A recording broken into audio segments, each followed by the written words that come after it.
Welcome, my dear class 11th students. Students, this is the first video of your academic sessions 2020-21, and today I'm gonna start with you the very basic, the first chapter of our syllabus, that is basic computer organization. You must have learned about the computer organization from the very earlier classes, like in the first, second, third. We start teaching the students that what is a computer, what are the parts of the computer, what is CPU. So but in a great detail, we'll try to understand the basic organization of a computer here. So let's start with the introduction.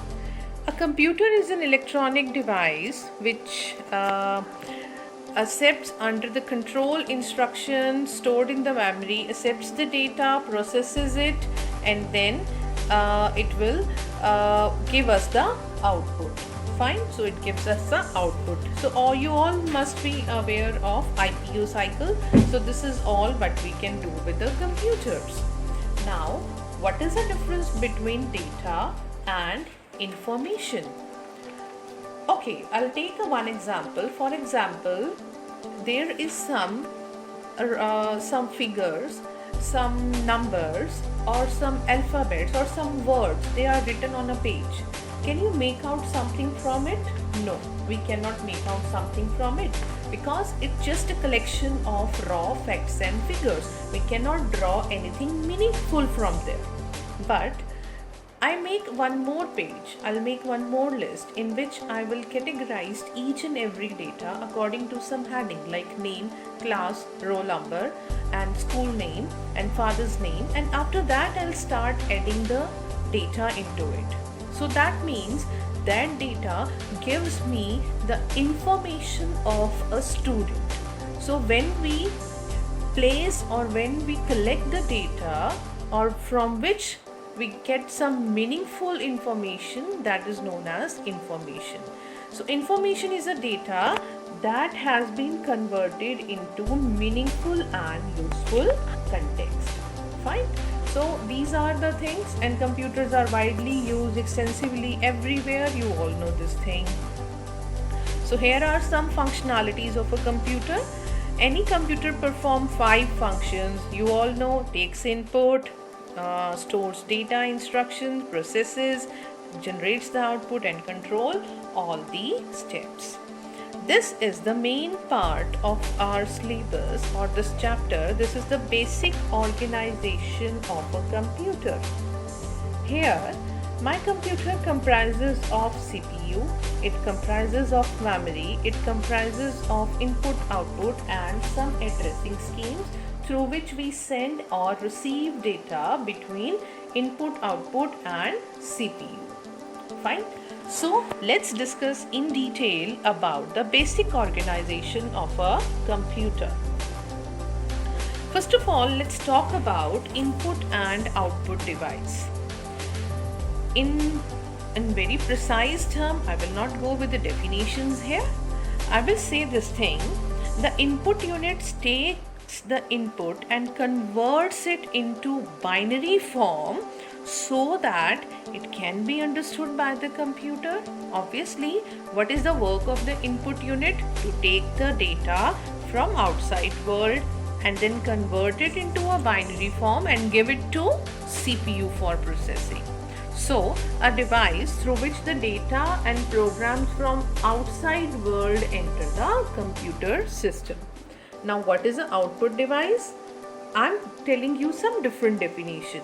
Output unit converts the output in binary form to human readable form. The unit which converts the binary form to human readable form, or in other words, we can say which results stored in the computer memory are made available to the outside computer system.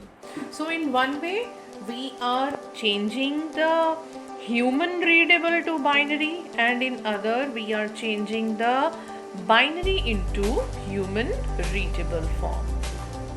So This is the basic organization of a computer. You all know, first of all, we have the basic organization. When we talk about the CPU, it comprises of three parts: control unit, arithmetic and logical unit, and registers. And we talk here about registers. So what is control unit? What is control unit?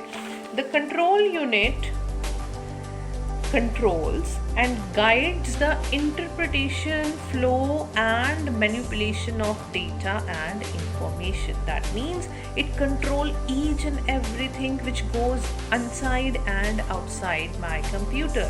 It sends the control signals to the until the required operation is properly done.